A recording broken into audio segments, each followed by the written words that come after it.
পটল নিয়েছি আমি এরকম করে এক সাইড মানে অল্প অল্প করে ছুলে নিয়েছি। এখন এই যে ফাঁকা জায়গা আছে, ধরো এখানে এই যে ফাঁকা জায়গাগুলোতে এখানে একটা টান করে এখানে একটা করে এভাবে আমি করে দেবো, নাইফ দিয়ে কেটে দিব।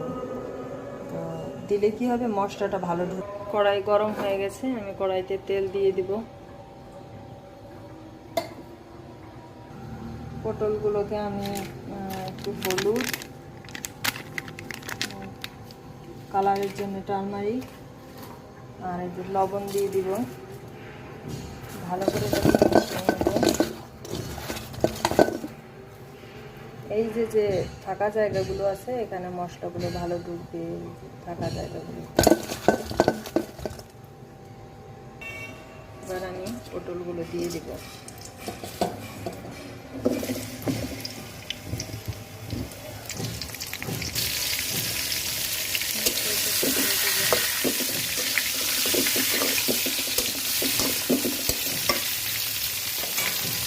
এবার দেখো আমি অনিয়ন, গার্লিক, এক টুকরো জিঞ্জার আর কিছু ভিজিয়ে রাখা বাদাম একসাথে পেস্ট করি। সামান্য একটু জল দিব, জল দিয়ে এবার আমার পটলটাও প্রায় হয়ে গিয়েছে। প্রায় হয়ে গিয়েছে, উল্টে দিব। পটলগুলো 80% হয়ে গিয়েছে।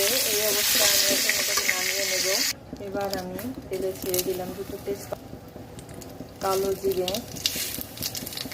তারপরে দিয়ে দেবো মশলাগুলো যেটা ব্লেন্ড করেছিলাম। আমি একটু জল দিয়ে দিলাম যাতে মশলাটা ভালো কষানো যায়। এটাকে ভালো করে এখন কষাতে হবে, ঠিক আছে? একদম লো হিটে আমি কষানোর জন্য আবার একটু জল দিব, দিয়ে এটাকে ভালো করে মিশিয়ে তারপরে কষাবো। দেখো মশলাটা প্রায় কষানো হয়ে গিয়েছে।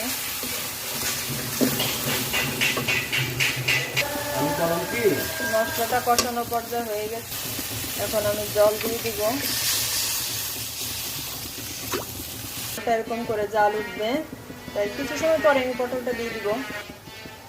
দেখো এখন আমি জাল হওয়ার পর এখন আমি পটলগুলো দিয়ে দিলাম।